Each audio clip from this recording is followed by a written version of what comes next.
Welcome, everyone.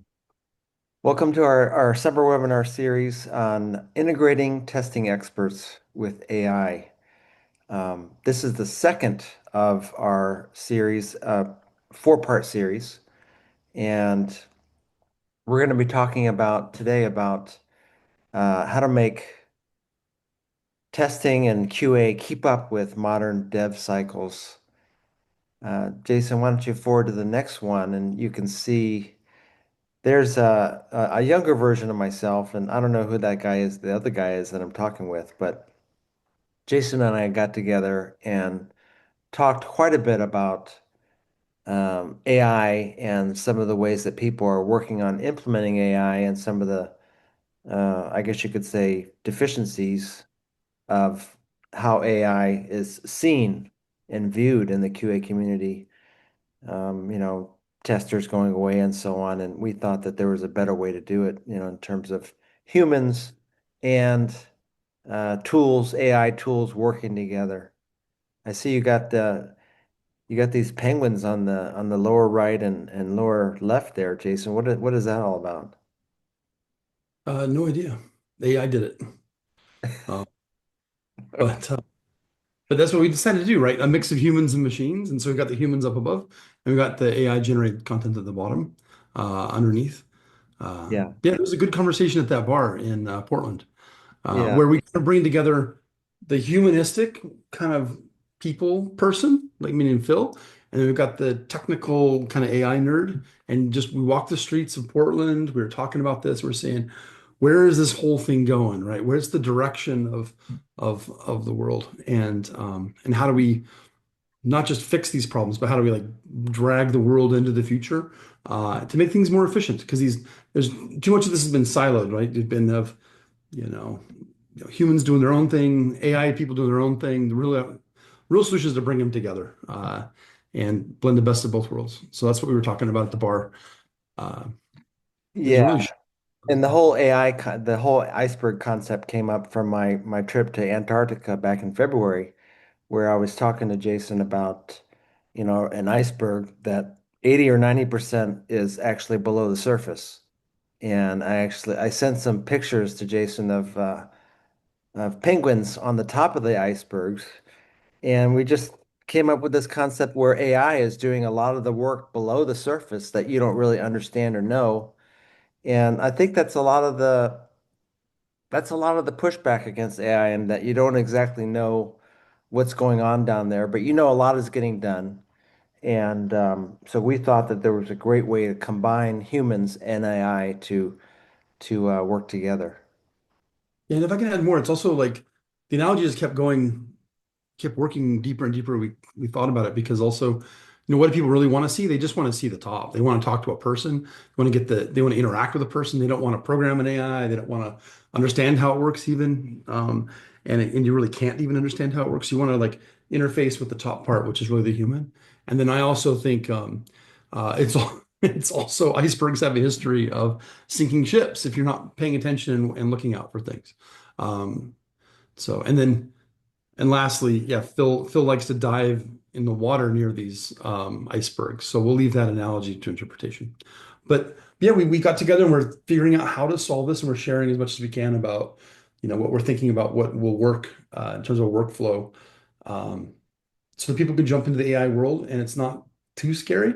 But you need to basically, otherwise you're going to be incredibly inefficient.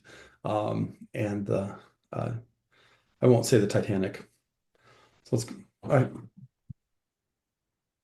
So right. introduce us to the summer webinar series, Phil.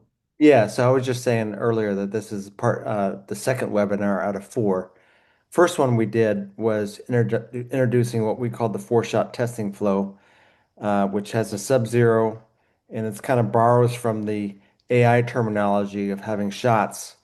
Um, so it's a four-step or four-shot process of integrating humans and AI together at different levels of integration and different levels of participation or contribution, either from the AI or from the human side.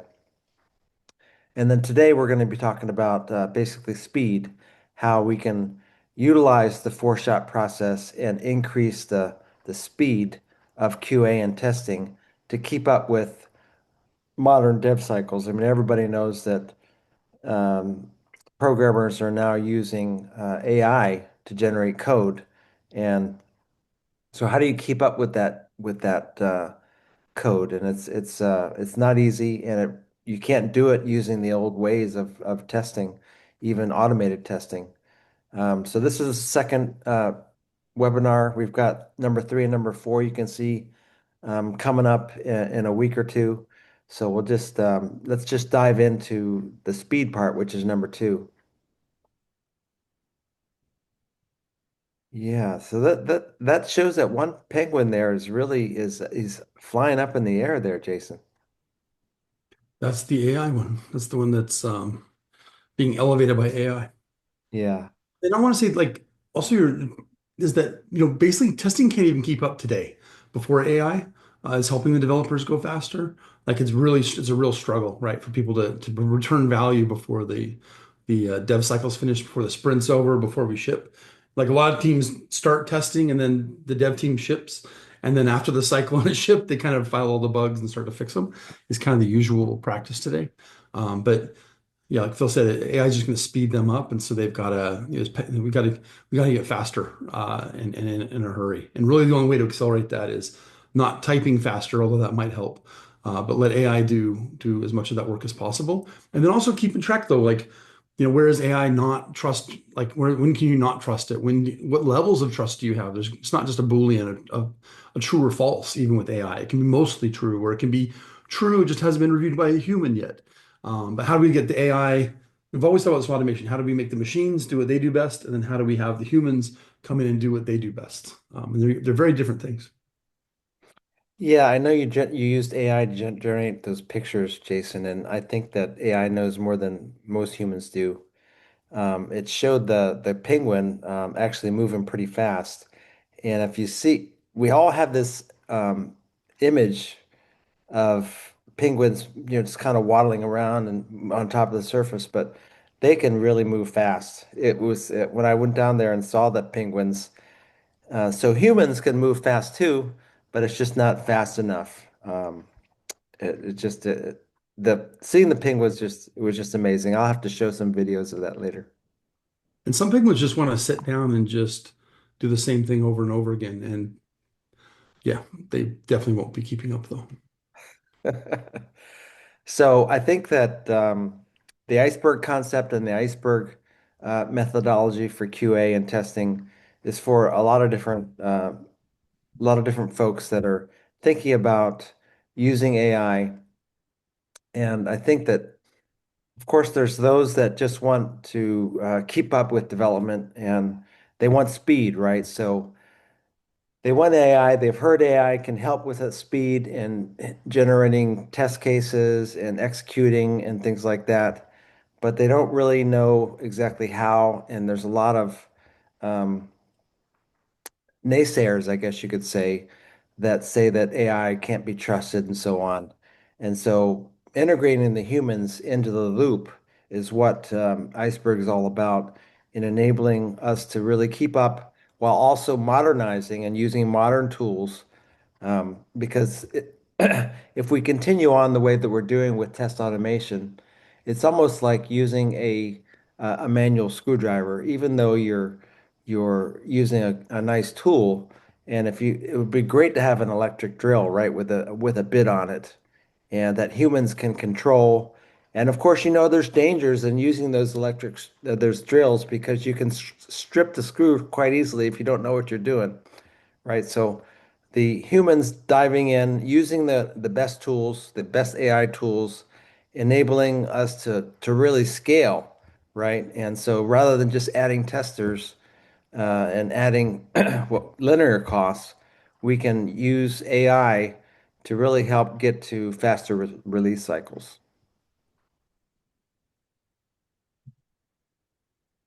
Oh, gee, am I supposed to talk about this again? Legacy QA. Legacy is, I wouldn't say it's a bad word, but a lot of people think of it as a bad word. Um, Legacy QA, basically, as you know, test automation is really a headache. in test automation, you're doing all these scripts, and then the app changes, and we gotta work on our locators and that, and then uh, in terms of if we don't have automation going, then we have to do all this manual testing, and we just really can't keep up. I think we have somebody raised their hand there. Maybe Bear, can you get in there and take a look at that? And so we get this testing, and we've got pressure to release. And so a lot of times we may release before we get all the results from testing. And so that's the feedback arriving after the release. And we say, oh, we got this problem, right? And then there's outsourced QA, right? So outsourced QA, it just can't keep up, basically, in the loop in the feedback is just really slow and not synchronized.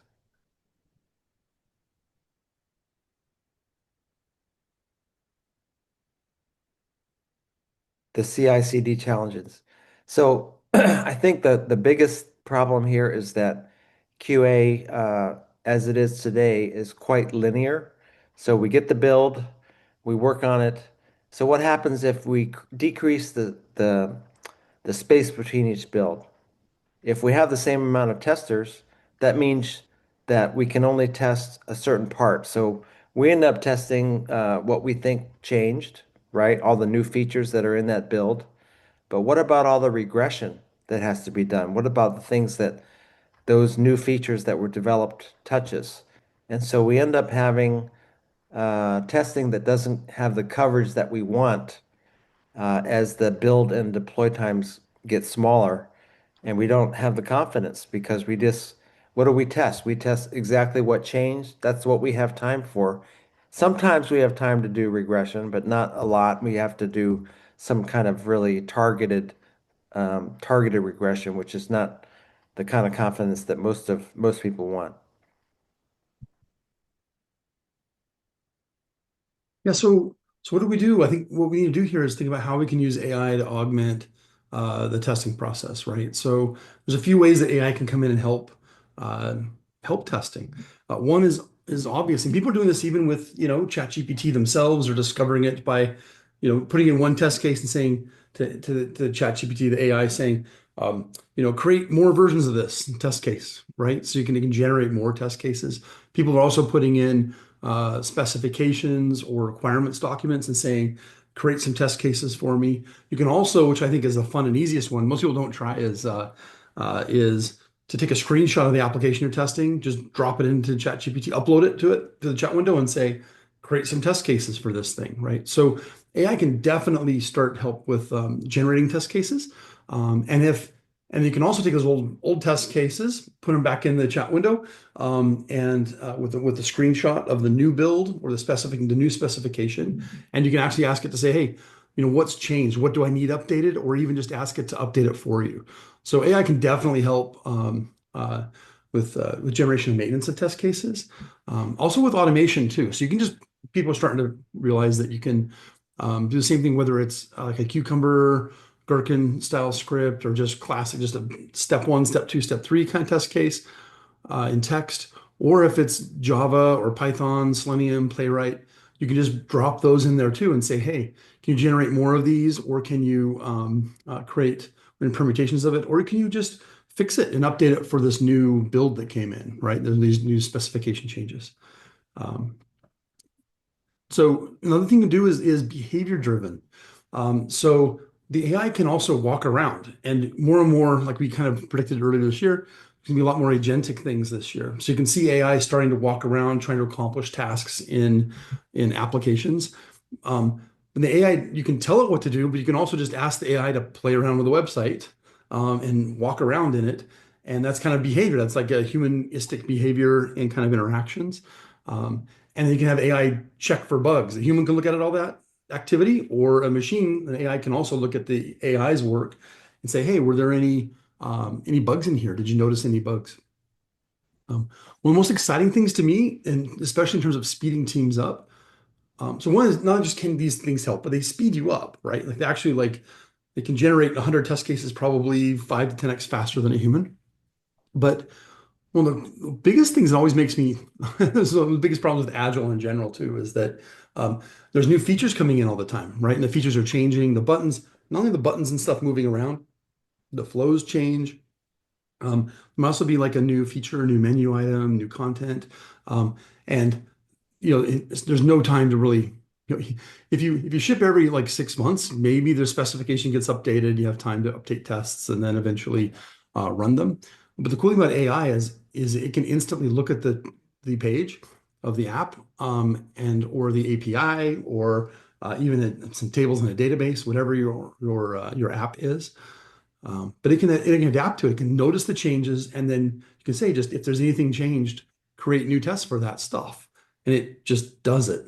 So that means that when the dev checks in, I think gets me all excited about AI, particularly today, in terms of how it can speed up teams, is that you know, the flow is the developer makes a change, right? They check it in, it gets built in the CI/CD system, like Phil was saying, and then the new build comes out, right? And maybe the testers get an email, maybe they don't, but there's a new build available.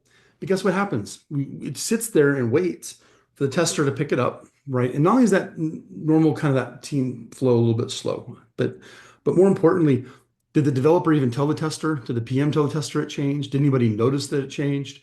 It's like that, so the cool thing is the AI can immediately look at it and do basic testing of that thing that has changed. So the new thing that's added, the new feature that's been added, the developer could get feedback before they go home that day.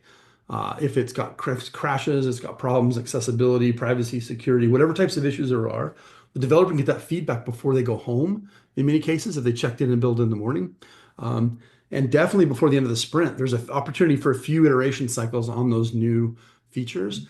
And interestingly, those new features may not be the most important thing in the app, right? So testers usually should be risk driven, right? So if it's just a little tiny edit in the bottom corner of the footer or something like that, maybe it's not the end of the world.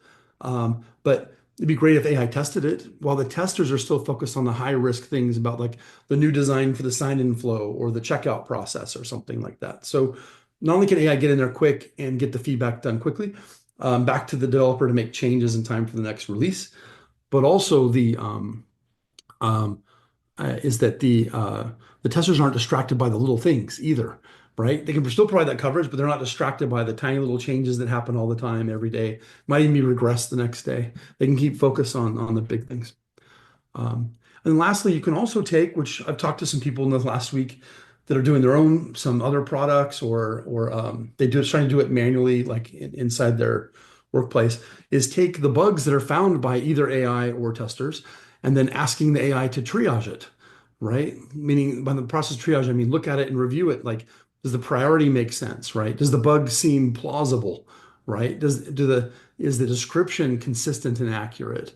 So all those kind of things we usually spend a lot of management time on to review the work of other humans or sometimes AI producing bugs or doing test flows.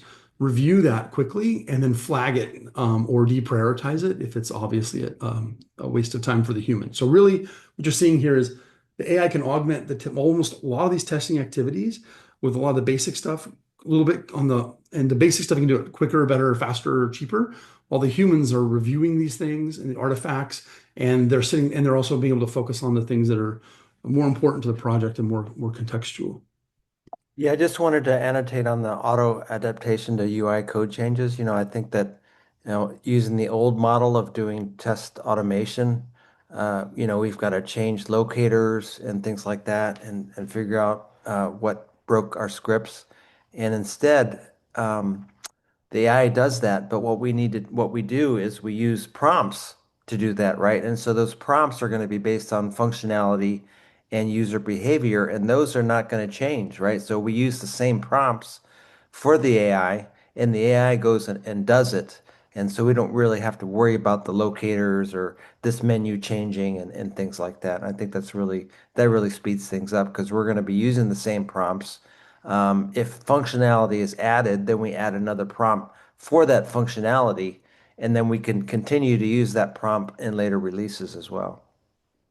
Right, right. So because it captures the intent to the test case, right? Not the necessarily implementation specific execution of it, which is the brittle part. And we all know, like, even look at all the global stuff. We don't talk about it, like, but like one of the dirty secrets in testing is that, very quickly about 80-90% of your work is just maintenance. Um, so yeah, Phil's totally agree with Phil. If this can even address that slightly, it's a big win for testing in general, and especially speed.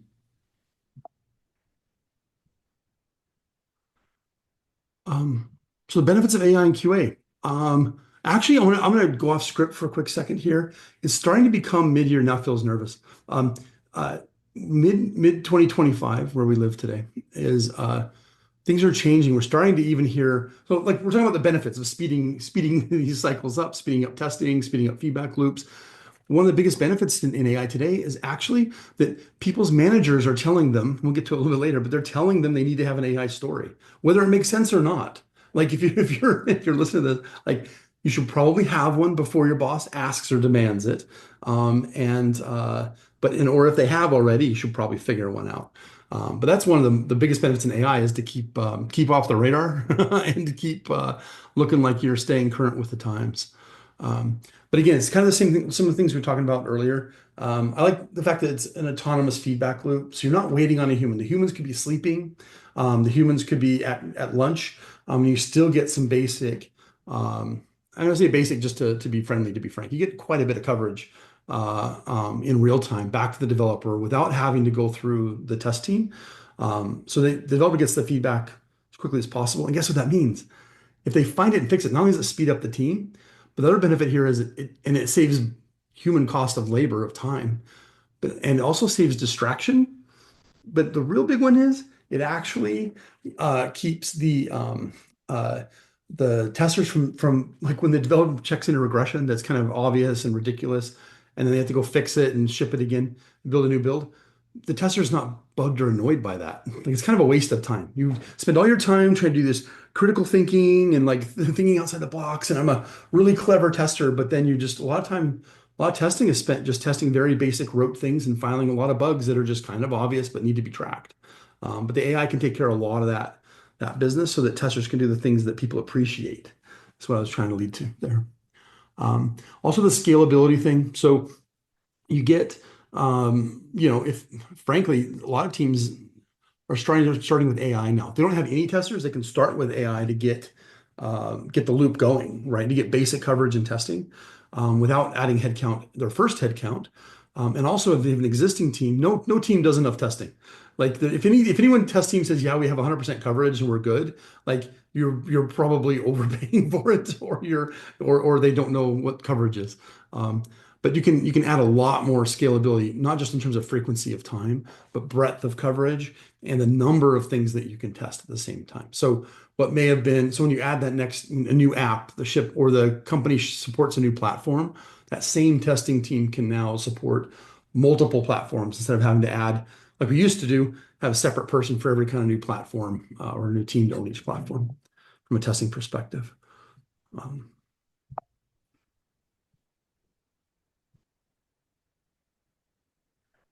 Quality debt. I really like this term quality debt because in the previous, you could say in a previous pre-AI paradigm, we had this term called technical debt.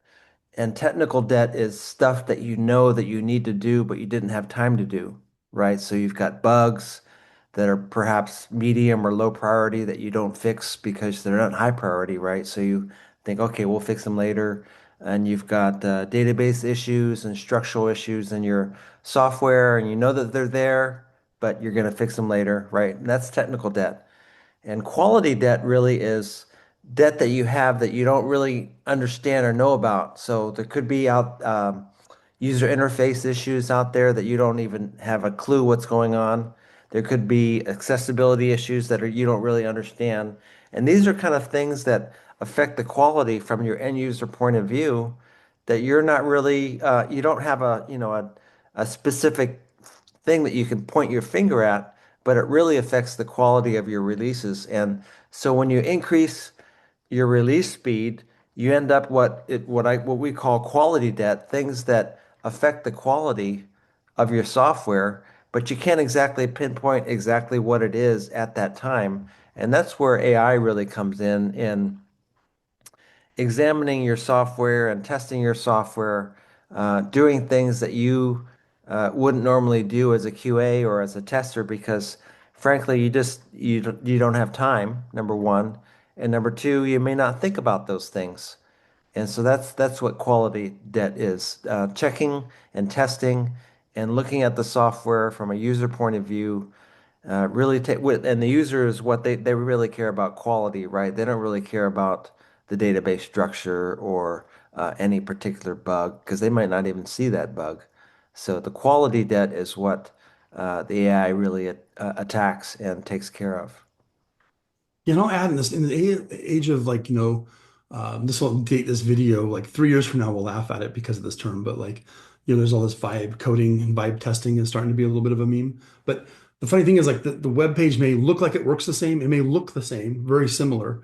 But guess what the AI did when the engineer says, move this button down to the bottom of the page. Sometimes this is the problem I face when I'm using these AI IDEs is it goes, okay, I'll move it down there. But it takes 7 minutes. And you're like, why did it take 7 minutes to move the button down to the bottom of the page? And you know why? Because it started refactoring everything because it's so fast and so cheap. It starts refactoring everything and like pulls in a different framework or something sometimes because it's easier to pull in like a React framework to a page because it's in a one line, thinks it's one line, but you bring in the debt and the quality debt and the risk of all these changes for even a small change where used to be that the developer would do as minimum work as possible, generally speaking. And that also meant there's fewer file changes, fewer code changes, fewer structural changes that can cause quality regressions. But now, in even the smallest change, because it's powered by AI we're often riddled with quality risk. And that just builds up over time because you don't have the time to regress the entire app on every single change and every single PR. So I think it's becoming a far more intense issue and will be over the next 6 months as people, as the dev team just starts adopting AI. The quality of that problem is just going to get bigger and bigger and bigger. And the only way to really deal with that is really is with AI to bring in the to keep so that QA can keep up with the testing, uh, not just speed for speed's sake, but speed so that you can actually cover all these changes and all this churn in the code base. So this is the best slide. Uh, I'm kidding. Um, I want to make sure that I got to present this one. I'm kidding. So the answer for all this stuff is we like Phil said we've worked together and defined the four-shot flow, which optimizes how humans and machines collaborate. So this is the pain we have right now. People are too often thinking today either I'm a human and like the AI is not good and not useful because I don't want it to be. I want to ignore it. Or I just don't have time to deal with it. I just want to do what I do today. On the other end, you have like AI enthusiasts. People bucket me into that sometimes, but they talk to me for a second. They know that I deal with the problems of AI on a daily basis. So I'm probably the most empathetic to problems and risks and issues with AI. But but the real story here, and everyone sees it coming a mile away, but very few people are doing it, which is those things need to work together, right? It's not just using an AI tool to do something and then a human to do something else and just, and doing the same task or pick whether it's a human or machine just because it's the random time of day or whether you have a human available or not, or whether you have an AI tool or not. There's actually best practices here in terms of how do you integrate these robots and AIs with the humans, right? And for every time a human tester says, "Oh, the AI, just isn't as smart as me," okay, I'll even grant 1,000% of that. That may be true, but guess what? It's faster, right? It's far less expensive and it can do a lot more coverage. And if you're so smart, why would you waste your time doing all those little tasks? Like do the big thinking, the stuff that management cares about and appreciates. Let the AI do the little things. And then vice versa too. While the AI, call them fanboys and girls, they kind of will say like, oh, AI will just do everything very soon, right? And we know the truth is always in the middle, but we need to connect those two things. We need to connect these barbells of AI and humans because the AI, why do we invent AI even in general? It's to make our world faster and more efficient. And so we don't have to, why does technology exist? None of us are like plowing fields with an oxen and a plowshare, right? We're also not driving wagons around. We're also not um, crossing the oceans in slow boats. We also just don't. But you know what we do now? we have the luxury, the first world problem of flying to Antarctica because we're in the mood and then just jumping in the water because we just are, it's either that or we have margaritas on the ship, right? So it's we live in a first world, but it's because of technology, the people that built the boats, the GPS to get them there, and um, and I was going to say, and the rubber swimming trunks that people wear when they jump into that kind of cold water. But we got to leverage it. The real story is in the middle. The reality is in the middle. We should figure out how to synthesize them and make them work together. Let the AI do what it's best at. Let the humans do what they're best at. But we have to have a flow and get them collaborating together. Too often, people are having humans are doing the stuff that AI is good at, and the AI is having the AI do things that really humans should be doing. That's what I'm seeing too much in the market today.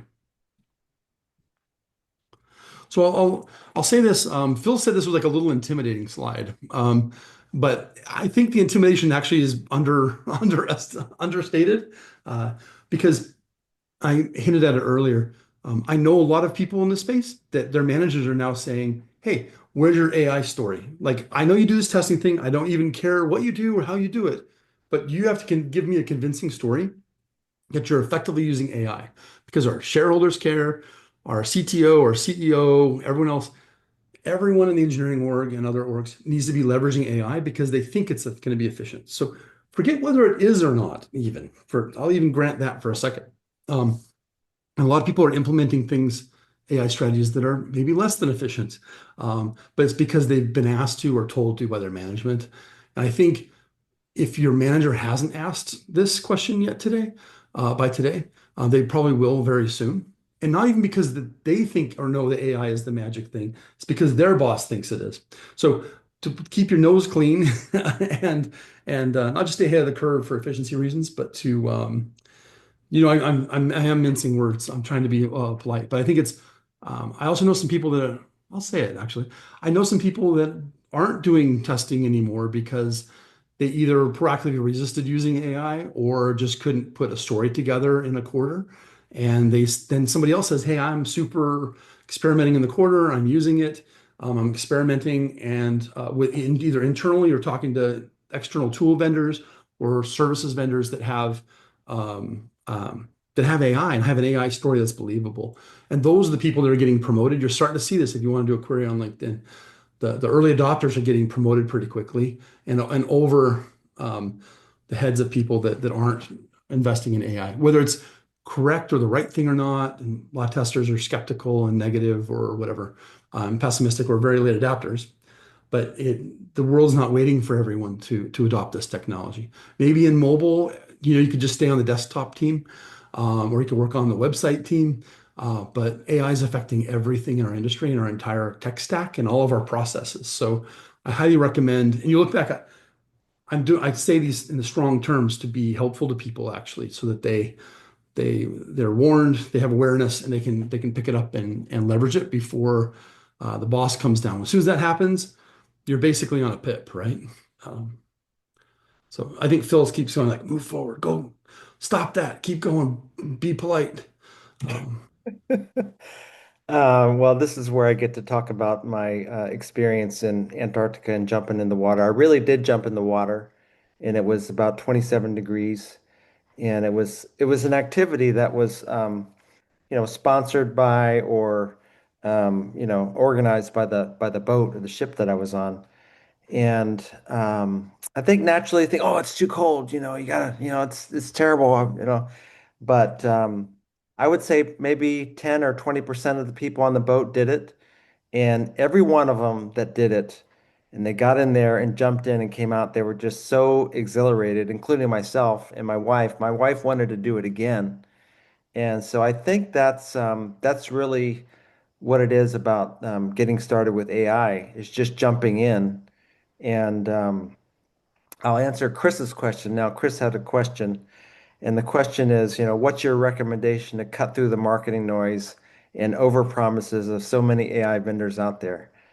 And we've been in business for almost 20 years now, and we've seen so many tools, whether it be performance tools, automation tools, test generation tools, all kinds of tools out there And as you know, there's AI tools that generate test cases for you. There's AI tools that will execute stuff and write Selenium code for you, right?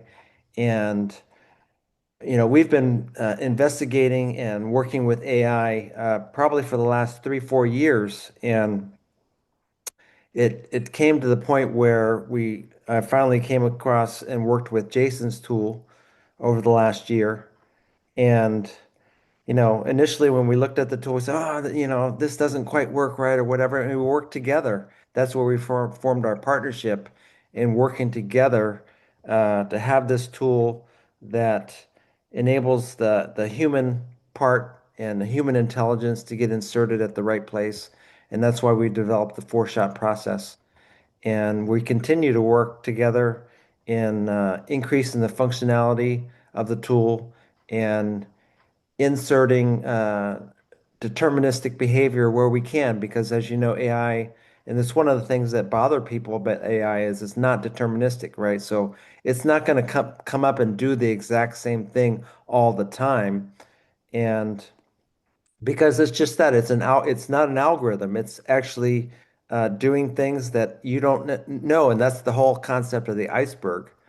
And so, how do you sift through all the marketing noise and over promises of vendors? Well, you pretty much have to do research and think about AI like we've been doing for several years now.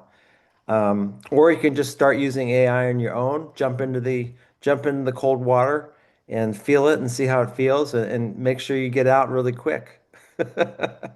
Um, I think it's hard to sift through all the vendors, and I've interviewed and worked with and done trials of probably 20 different AI software vendors. And this is what we came up with, and I'm really happy to work with Jason. And that's the whole concept of Iceberg QA is enabling AI to do the stuff underneath the surface, like Jason said, that people don't want to do, right? People don't want to do repetitive checking if in the login works. People don't want to do checking if this menu works. That's the boring stuff, and that AI can handle that for us and more stuff that we don't even think about, which I mentioned earlier. So I think that's the whole concept of Iceberg QA, utilizing AI where it's best and inserting the human part where we also contribute the most as well with our brain, which is bigger than any other animal on the planet in terms of the scale and size of the body versus the brain. I I think actually I've, like it. I think I've answered your question, Chris. I hope I did. Hey, can I Feel answer it free too, to Phil? come back From another again. perspective too? What's that? I want to answer from the other perspective too, if I can. I'll Sure. respond to Yeah, it. go for it. First of all, I thought you had only eyes for me. I didn't know that you were dating all these other AI tools. But I'm glad I've been selected on the merits. The uh, the funny thing is, it's a huge problem. Like I feel like because I'm in this space, I try. If you notice, I don't talk about other AI companies specifically or their technologies. And it's not a competitive thing, to be clear. It's actually, I just want to be polite and really just prove through execution and the stuff will work. So ultimately, I think that the thing that people should be doing is sitting back and like it's all based on ROI at the end of the day. Like, it's everyone's proclaiming they're putting AI into things. By the way, I will say in general, most AI people are putting into testing tools actually cause more expense and delay and slow things down and cause more confusion actually. But the thing is, so can you get it up and running quickly? That's what we focused on. That's what I've been focusing on my end with testers.ai is can people get it up and running in like minutes? That was a key core goal, right? Like if it takes you days, weeks, or months to set up some AI thing, it's probably not AI. Or if it is, the saddest thing is that it's probably like the lower left quadrant. It's like probably the opposite direction of how to leverage AI. AI should be about speed and it should be about value. So so try these things, but if you don't get results quickly, you need to have a super long pilot program. Like it's again, I say technically it's probably not AI because AI, and forget the testing world for a second. Like in general, like you think about LLMs and ChatGPT and AI in general. is doing amazing things in other industries, and it's speeding them up and it's adding value. And where it doesn't add value, people aren't using it, right? So testers should do the same thing. Try things out. You should be a tester. Like, don't listen to the marketing guy. Actually, don't listen to him. Don't listen to webinars that tell you what to use. But like, try it out. Like, look and see, talk to other people, see what they're doing, if they're getting value or not. But test it. Use metrics, use goals. Say, I want to save, I want to speed up. I want to measure how much I'm speeding up my team, measure how many new bugs it finds, measure how much additional coverage it's added to me. If you can't score things on those metrics, it is just marketing. And most of it is marketing, just marketing today. The I will say that I wouldn't feel on a pulpit for a second, pulpit for a couple of seconds here, but is I also don't I'm not upset by it, to be clear. Like, people kind of are negative, going like, oh, these people are just marketing to make money and all this stuff. The reality is it's a tough market in the AI world today, because especially in testing, because people are skeptical and they're lean back, and they're not totally diving in like Phil did into the water. And um, but most people don't even know what AI is. Like, the marketers actually don't know what they're talking about in an endearing way. Like, they're not being mean people or bad people. They're trying, and a lot of them believe what they're saying. So I wouldn't be negative or view those people negatively either. Um, but really, it's about metrics. So what do we do in testing? We test things. We try it out. We see if it works and see if it had value or not. We quantify that, and then we make decisions based on that. A lot of testers forget about it and they go like, this guy's like, literally, I heard. Sorry, Phil. People appreciate this usually later when I do these things, or off script, I think. Is, I talked to this somebody that's a big testing services company, whatever. And you know what? They're doing they're doing some, trials and just trying to spend a quarter to figure out which tools to use, whatever. You know which one? Like, two of them, like two of the other three um, tools they're using are existing vendors that have a lot of marketing. But you know what they do? They're flying out four people to on site to help them figure out how to get AI to work for them. Like, that sounds not like a lot of AI. They should be shipping the AI, in my opinion. But most importantly, guess what they're doing? They land in town and they just take these people out to really expensive restaurants, and they're going to fly them back to some customer partner feedback panel that they make up in Europe somewhere, like on the Rhine or something, and wine and dine them. They get a trip, and maybe the kids can come too. So if people are doing that, I mean, indulge, great. If you want to be wined and dined, probably my advice is to partake of that. But I would also add that usually the value and the actual AI today is inversely proportional to the amount of that stuff. I will not take you on a date. I'm working on the technology. And Phil too. Phil's basically got a service to deliver, right? He's got real world customers that we want to speed up and add more value. And he like to reduce his cost structure and reduce the pricing, even for maybe some of these for Iceberg users, right? Like, we need to benefit from the AI at the end of the day. It needs to be better, faster, cheaper, and by better, really deliver more coverage and speed up the teams, which is the main point today, is speeding things up. So I don't think going on a date with a marketing or salesperson and the sales engineer speeds up your team, but enjoy. Uh, Sorry, Phil. Yeah. Just from the Um, trenches, the reality of today. yeah. And actually, If you want to, if you want to wine and dine me, that'd be great, Jason. I appreciate that. we can go to Starbucks and I will get you a black coffee. Okay. Uh, Um, yeah. yeah. So the just start using AI today really leads us to the next slide, which is, all about Iceberg QA, which has the four-shot process, which is kind of about jumping in, which is the sub-zero. Sub-zero, we have the four different shots, but really there are four different levels of using AI and inserting the human part at different capacities. And so the thing to do is to really just jump in, try it, and that's the sub-zero.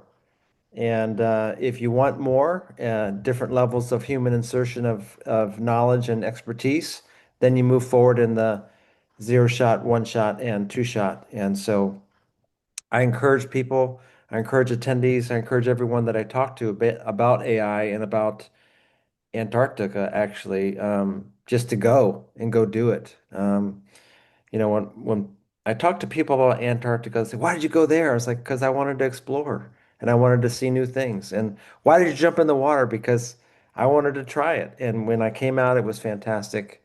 And my wife wanted to do it again, as I said. And so that's what Iceberg QA is all about, and diving in, getting it done, and also having a good time at the same time. So um, this this concludes the webinar for today. And so next up, we have the third webinar out of four, which is on cutting QA costs and improving coverage. So we're going to be talking about specifically the kinds of things, the QA debt that AI finds in improving the coverage to get rid of that quality debt.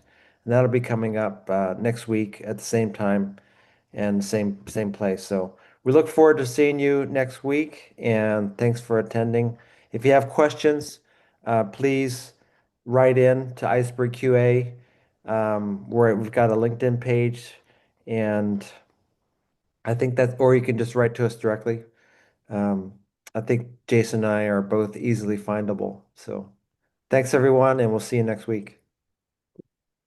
Thanks, Phil. Thanks for putting up with me. All right. Cheers.